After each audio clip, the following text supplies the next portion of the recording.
नमस्कार दोस्तों, स्वागत है आप सभी का हमारे आज के इस नई वीडियो और हमारे यूट्यूब चैनल ई मित्र हेल्पिंग वीडियो में। आज की इस वीडियो में हम बात करने वाले हैं पटवारी भर्ती के बारे में। यानी कि पटवारी नोटिफिकेशन जारी हो गया था, अब फॉर्म भरने स्टार्ट हो गए हैं, तो फॉर्म कैसे भरना है इसी बारे में आज की इस वीडियो में बात करने वाले हैं।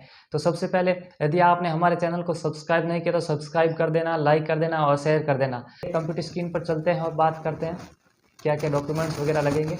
चलिए कंप्यूटर स्क्रीन पर चलते हैं।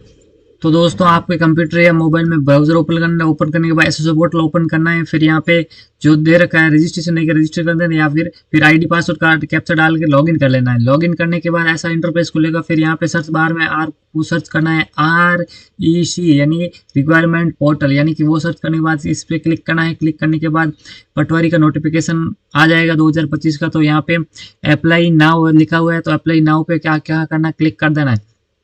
क्लिक करने के बाद आपसे यहाँ पे एप्लीकेशन नंबर मांग रहा है, तो ये एप्लीकेशन नंबर कौन से है, कहाँ है, ये सब मैं बताऊंगा। ये आपने जो CET का एग्जाम क्लियर किया वो नंबर है, तो वो कैसे मिलेंगे वो भी बताते हैं। तो यहाँ पे तो सिंपली आपको क्या करना है, तो यहाँ पे थोड़ा सा बैक आना है। बैक आने पर माई रिक्वायरमेंट पे क्लिक करना है। माई रिक्वायरमेंट पे क्लिक करने के बाद आपको जो जहाँ एग्जाम दिया था व्यू एप्लीकेशन पे क्लिक करना है। व्यू एप्लीकेशन पे क्लिक करने का आपका फॉर्म खुल जाएगा। तो यहाँ पे एप्लीकेशन नंबर दे रखे हैं दोस्तों, तो यहीं पे सिंपली सिलेक्ट करके आप कॉपी कर सकते हो या नोट कर सकते हो। मैं यहाँ से कॉपी कर लेता हूँ। कॉपी करने के बाद होम पे क्लिक करना है। वापस होम पे क्लिक करने के बाद आपको वापस यहाँ पे पेस्ट कर देना है और एंटर कर देना है। एंटर करने के बाद पटवारी का जो नोटिफिकेशन है वो खुल जाएगा। तो यहाँ पे आपका OTR डिटेल आ गई है, तो यहाँ पे अपडेट करना चाहते हैं अपडेट करते हैं, या प्रोसीड पे क्लिक करके आगे जा सकते हैं। फिर यहाँ पे आपके पास जो डिटेल है वो आधी फिल हो जाएगी। तो फिल हो गई है आधी, तो आधी हमें फिल करनी है जो मांग रहा है, तो वो सब मांग डाल देनी है। माता का नाम वगैरह जो सब मांग रहा है वो सब डाल देना है। वो डालने के बाद आपको यहाँ पे जो कैटेगरी है वो कैटेगरी आ गई है, जो यहाँ पे आप विशेष यानी कि दिव्यांगजन श्रेणी से है तो वो सेलेक्ट कर लेना है, अन्यथा नहीं करना है। फिर यहाँ नीचे आना, आपको धर्म सेलेक्ट करना है। धर्म सेलेक्ट करने के बाद व्यवहार की स्थिति सेलेक्ट करनी है। फिर यहाँ पे बच्चों की संख्या है वो डालनी है। फिर यहाँ मोबाइल नंबर डालने हैं। फिर यहाँ पे व्हाट्सअप नंबर है वो डालने हैं, अगर आप OTR में नहीं डाले हुए तो वो डालने हैं। वो डालने के बाद आपको नीचे आना है। नीचे ईमेल ID, आधार कार्ड और जनाधार नंबर है वो डाल देने हैं। आधार कार्ड OTR से वेरीफाई हो जाएगा।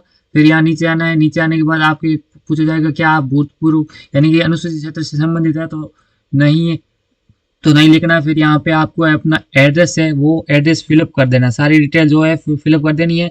फिर यहाँ पे आपने जो गांव, विलेज, शहर, फोन नंबर, पिन कोड वो सब आगे नेक्स्ट पे क्लिक कर देना। नेक्स्ट पे क्लिक करने आपसे यस मांगना है, यस पे क्लिक करना है। यस पे क्लिक करने के बाद आपको यहाँ से आपको गृह जिला वगैरह जो आपको सूच लेना। फिर यहाँ से आप भूतपूर्व यानी कि पूर्व विस्थापित है तो वो सेलेक्ट करना है, अन्यथा नहीं करना है। फिर यहाँ से आगे नीचे आना है। यहाँ पे भूतपूर्व सैनिक हो तो सेलेक्ट कर लेना, नहीं करना नहीं करना है। खिलाड़ी हो तो खिलाड़ी सेलेक्ट कर लेना, और मौजूदा यानी कि नौकरी में हो तो वो सिलेक्ट करना। बाकी एडिशनल रिलेशन यानी कि आप एज में रिलेशन चाहते हो यानी कि कम चाहते हो तो सेलेक्ट करनी है, अन्यथा नहीं करनी है। फिर आगे आना है। आगे आने के बाद यहाँ पे चेकबॉक्स को टिक कर देना। फिर यहाँ पे 10वीं की जो डिटेल्स है वो है भरी हुई है वो डाल देनी है आपको।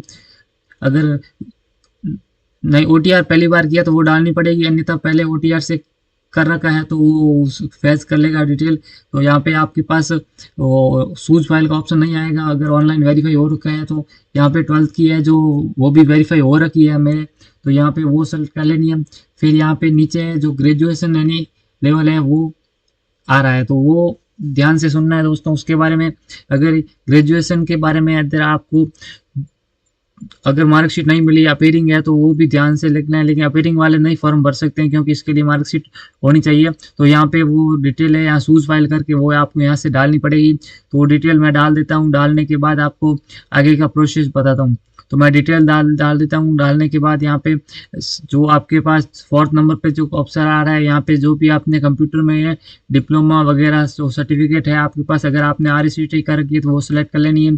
फिर यहाँ पे सब्जेक्ट में यहाँ पे कंप्यूटर लिख सकते हैं। सब्जेक्ट में कंप्यूटर लिखने के बाद आपको आगे आना है। आगे यहाँ पे जो जहाँ से की है तो कोटा से किया तो कोटा से करना, मैंने कोटा से की है। यहाँ पे लर्नर कोड आते हैं वो लिखना है, यानी कि रोल नंबर नहीं आता है, लर्नर कोड आते हैं वो लिखने हैं आपको। आप बहुत सारे लोग कंफ्यूज होते हैं, तो यहाँ पे परसेंटेज वगैरह है जो आप कब वो डाल देना है। फिर आपको साल सेलेक्ट करना है कब डाली थी वगैरह। फिर यहाँ पे परसेंटेज जो है वो डाल देने हैं। फिर आगे शूज फाइल का ऑप्शन है, वो शूज फाइल के ऑप्शन में आपको सर्टिफिकेट है उसके स्कैन करके अपलोड कर देना। फिर यहाँ पे अगर आपने नीचे आ रहा है पोस्ट ग्रेजुएशन, अगर पोस्ट ग्रेजुएशन कर रखी है अपीयरिंग है, वो डिटेल भर सकते हैं। नेसेसरी नहीं है, नेसेसरी सिर्फ 4 है जो पॉइंट आपसे ऊपर दे रखे हैं वो है।